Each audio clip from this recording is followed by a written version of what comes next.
지난주에 이어서 오늘 이제 두 번째 나머지 제사에 대해서 살펴볼 거예요. 바로 주어요. 자, 속죄제와 속건제. 우선은 그 이야기를 하기에 앞서서 여러분 혹시 음식물이 땅에 떨어졌을 때 3초의 법칙을 알고 있나요? 다들 알죠? 3초 안에 주워 먹으면 음식이 깨끗하다. 깨끗하진 않더라도 괜찮다. 그렇죠? 혹시 한 번씩은 해본 사람? 어, 예, 들까 말까 이렇게 하신 분들 있어요.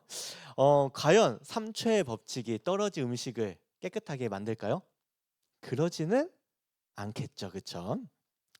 사람들이 진짜로 3초의 법칙을 믿지는 않지만 이 법칙이 만들어진 이유는 무엇이라고 생각하세요?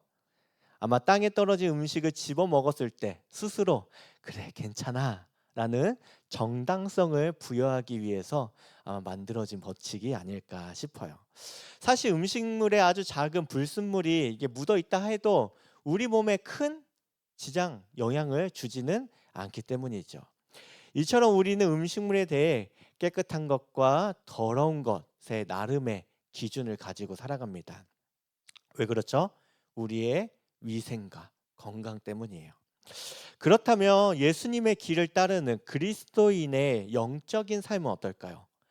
음식물의 3초의 법칙처럼 죄를 조금 지어도 덜 깨끗해도 대충 괜찮아라고 넘어갈 수 있을까요?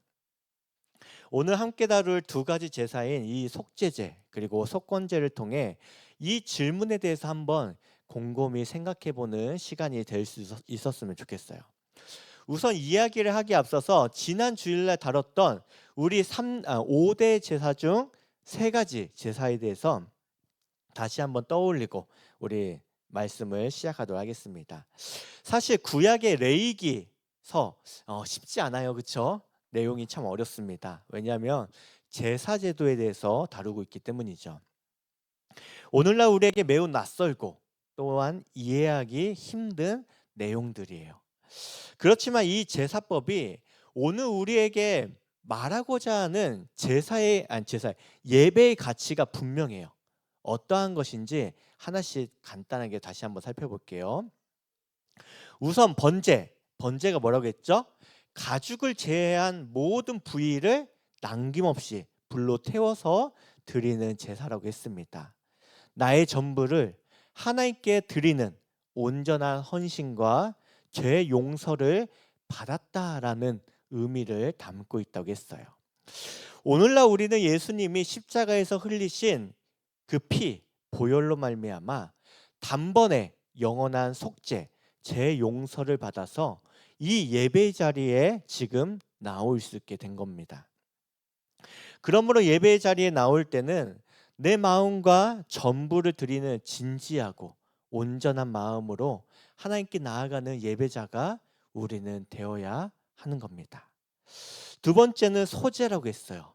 소제는 유일하게 피가 없는 제사라고 했죠. 일상에 일용할 양식을 가지고 그 곡식에 가루로 드리는 제사입니다. 매일 우리에게 주어지는 밥과 일상의 당연한 것이 이러한 것들이 당연한 것이 아니라는 것. 일상의 사소한 일에도 감사하며 살아가야 하는 삶의 예배자로 살아가야 함을 말해주는 제사라고 했습니다. 세 번째 화목제는 무엇이었죠? 특별하다고 있어요. 왜냐하면 제물의 고기를 예배자와 또한 이웃이 함께 나눠 먹는 축제와 같은 제사라고 했습니다. 하나님과 우리 사이가 화목하게 되었듯이 이제는 어떻게 해요? 우리도 삶의 자리로 나아가서 나의 이웃과 나의 친구와 또한 가족들과 여러 사람들과 화평을 이루며 살아가는 것, 그것이 우리가 삶으로 화평케 하는 삶의 예배자의 모습이라고 했어요. 사랑하는 우리 중고등부 여러분, 이 3가지 제사의 의미를 우리는 늘 기억하며 살아가야 돼요.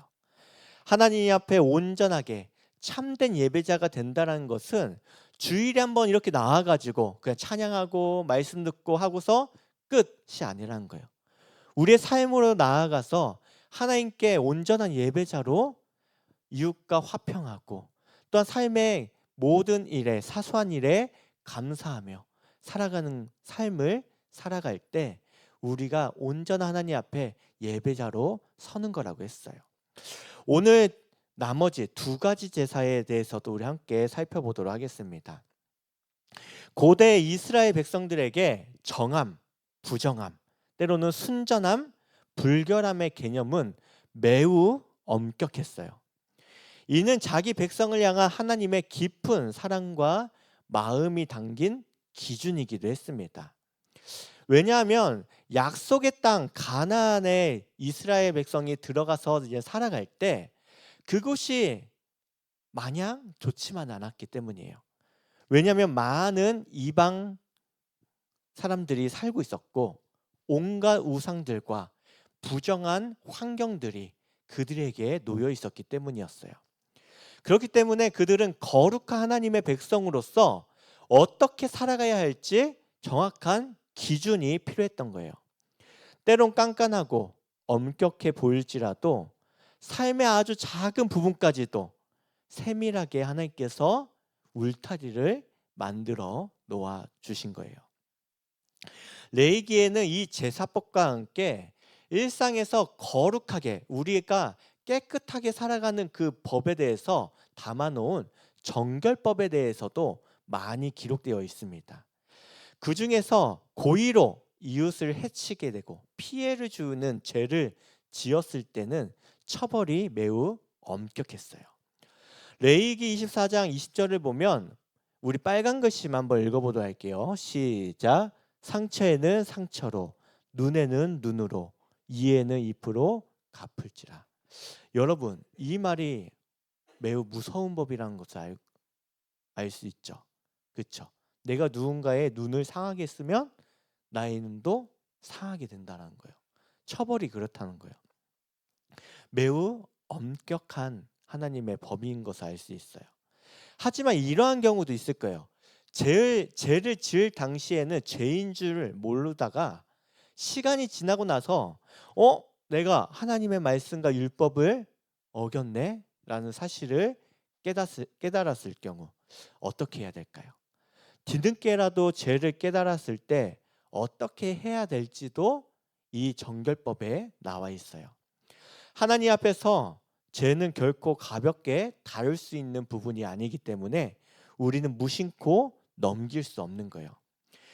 이처럼 속죄죄는 고의가 아니라 실수로 지은 죄들을 해결하기 위한 은혜의 방편이었던 거예요. 레위기 5장 6절 우리 함께 다시 한번 읽어보도록 할게요. 빨간 글씨만 시작. 암컷 어린 양이나 염소를 끌어다가 속죄제를 드릴 것이요. 여러분, 죄를 용서받기 위해서 필요한 제물이 무엇이었죠? 어린 양과 염소를 드리는 것이었어요. 그런데 그 뒤에 나오는 말씀들을 보면 형편이 어려운 사람들을 위해서 때로는 비둘기, 때로는 곡식, 가루를 대체할 수 있도록 또한 길을 열어두셨던 것도 살펴볼 수 있습니다. 죄를 지은 사람은 제물에게 다가가서 그 동물의 머리에 안수, 손을 얹고서 무엇을 했냐면 자기의 죄를 동물에게 전가시켰어요. 넘겼어요. 그리고 나서 그 동물을 잡았습니다. 희생 동물이 흘린 피는 원래 죄를 지은 내가 죽어야 마땅한 나의 생명을 대신하는 거였죠. 그 피로 이젠 내 죄가 완전히 씻김을 받았다라는 것을 의미합니다. 이것은 훗날 우리 모든 죄를 짊어지고 십자가에 돌아가신 바로 예수 그리스도의 그 대속을 보여주는 사건이기도 해요. 이어지는 속건제는 다르게 말해 어떻게 표현을 할 수 있냐면 보상제, 배상제라고도 번역을 할 수 있어요. 속건제 하면 조금 어렵죠, 단어가 이해하기가. 근데 그 단어를 우리가 좀 바꿔서 번역을 하면 보상제, 배상제 제사라는 의미로 해석을 할 수 있습니다. 이 제사는 속죄제와 비슷한 모습이 있어요. 그렇지만 뚜렷한 특징 하나가 있습니다. 나의 부주의한 행동으로 하나님의 성물, 특별히 내가 하나님께 드리려는 그런 시간이나 뭔가 헌물이나 여러 그런 거룩하게 구별된 물건에 피해를 주거나, 때로는 내 이웃과 친구의 권리, 재산에 구체적인 손해를 입혔을 때 드리는 제사였어요. 속건제의 가장 큰 특징은 무엇이냐면, 단순히 제사만 이렇게 나 잘못했습니다 라고 이렇게 제사만 드리는 것으로 끝나는 것이 아니라 실제 피해를 입힌 상대방에게 배상을 해야 했던 거예요. 5장 16절 말씀, 우리 빨간 글씨만 한번 읽어보도록 할게요. 시작. 보상하되 그것의 5분의 1을 더하여서 하라라고 말씀하고 있어요. 손해를 입힌 원래의 가치의 5분의 1, 한 20%를 더 얹어서 배상해야 한다라고 명시되어 있죠. 이처럼 우리의 마음의 미안함으로 끝나는 것이 아니라 책임 있는 행동을 우리에게 요구하고 있는 제사라는 거예요. 사랑하는 우리 중고등부 여러분, 오늘 이 두 제사를 통해 우리의 신앙을 진지하게 돌아볼 수 있었으면 좋겠어요. 여러분은 자신이 하나님 앞에 용서를 받아야 할 죄인임을 인정합니까? 여러분은 죄인이라는 사실을 인정합니까? 맞아요. 우리 모두는 하나님 앞에서 모두 다 죄인이에요. 그렇다면 여러분은 평소 자신이 지은 작은 죄들을 어떻게 다루면서 살아가고 있나요? 여러분들은 여러분들의 실수와 허물들을 어떻게 다루면서 살아가고 있습니까? 우리는 종종 내 잘못과 실수를 인정하고 싶지 않을 때가 있어요. 그래서 이 죄를 마음속 곳곳에 이렇게 꽁꽁 숨겨 놓고 또한 드러내지 않으려고 하지요. 하지만 그렇게 죄를 감추고 모른 척하면서 지나갈 때 여러분의 마음은 어땠어요? 양심적으로 뭔가 완벽하게 자유로울 수 있었나요? 아니면 죄책감에서 조금 덜해질 수 있었나요? 그렇지는 않았을 거예요. 목사님의 부끄러운 고백이긴 하지만 이 이야기를 나누고 설교를 마치려고 해요. 예전에 목사님도 교회 열심이었어요. 한 번도 빠진 적도 없고. 그렇지만 죄에 대해서는 그렇게 진지하거나 엄격하게 살아가지는 않았던 것 같아요. 착한 거짓말은 괜찮지라는 그런 합리화를 했던 적도 있었고, 작은 실수는 가볍게 여기며 남에게 상처를 주고도 대수롭지 않게 시간이 해결을 해주겠지라며 넘긴 적도 많이 있었습니다. 그런데 어느 날 하나님의 은혜로 죄에 대해서 깊이 깨닫게 됐던 계기가 있었어요. 사건은 군 생활 사건으로 이제 시작이 되었습니다.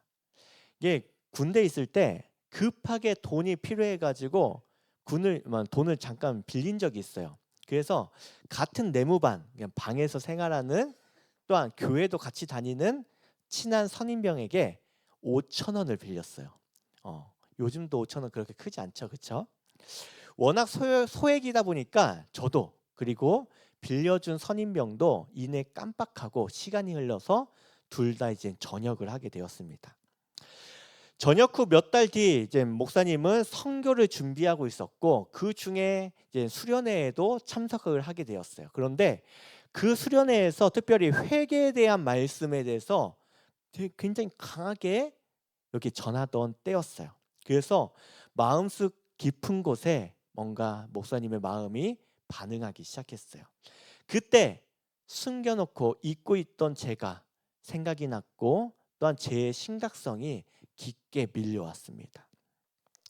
그때 바로 이 5천 원이 생각이 났던 거예요.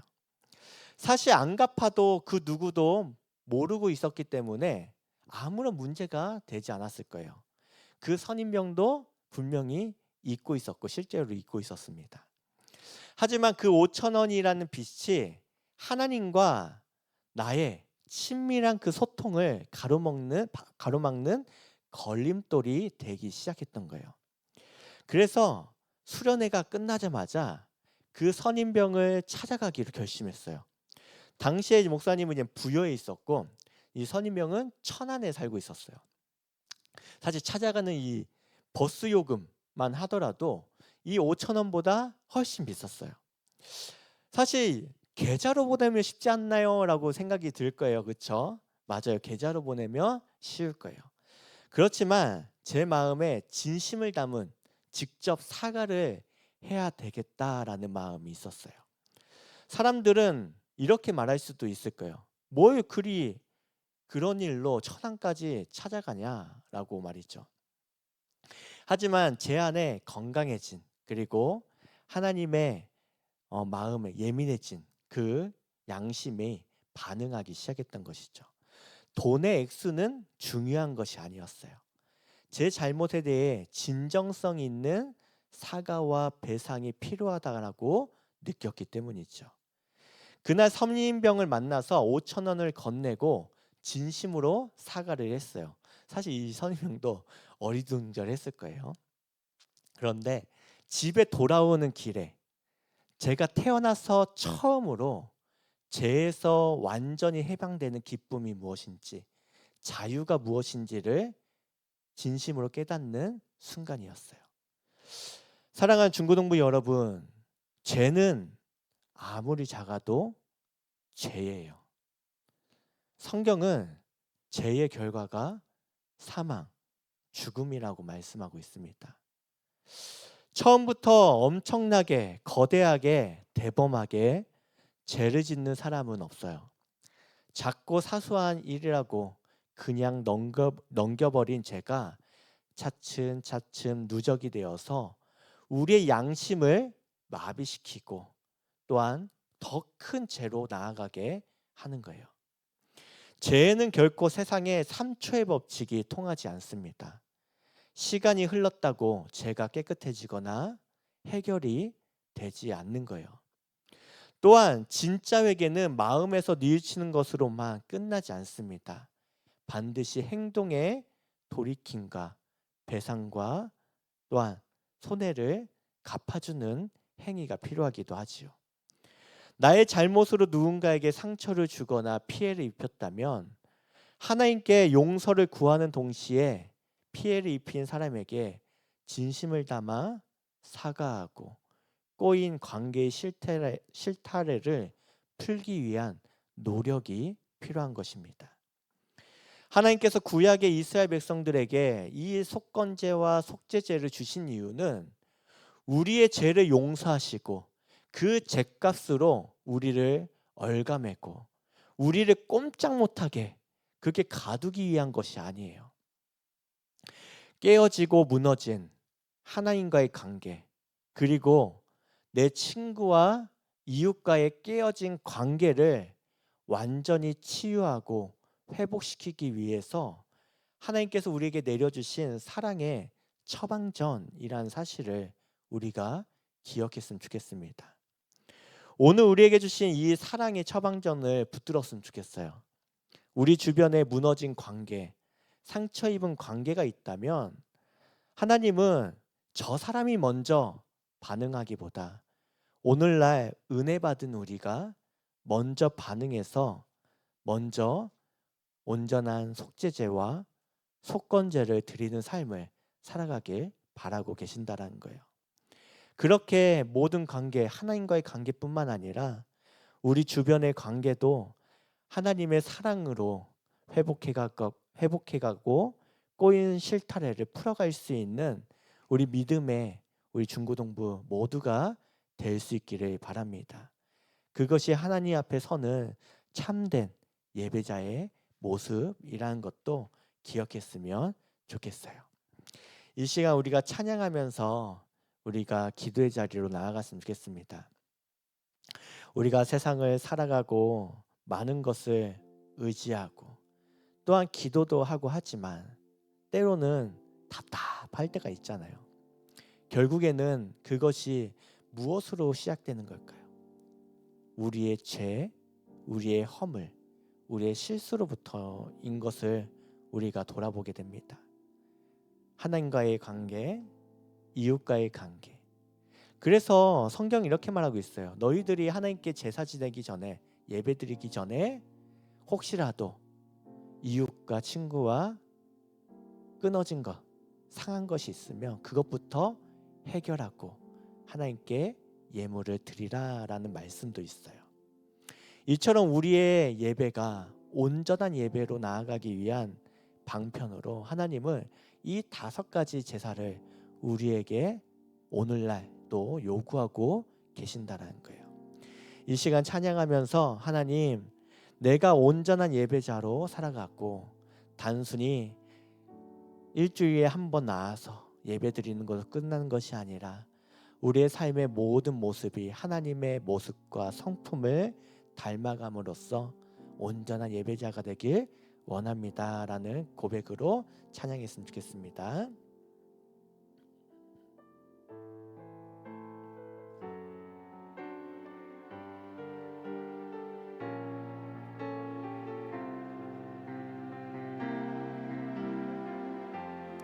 이 세상을 살아가는 동안, 이 세상을 살아가는 동안에 나의 힘을 의지할 수 없으니 기도하고 낙심하지 말 것을 주께서 참 소망이 되심이라.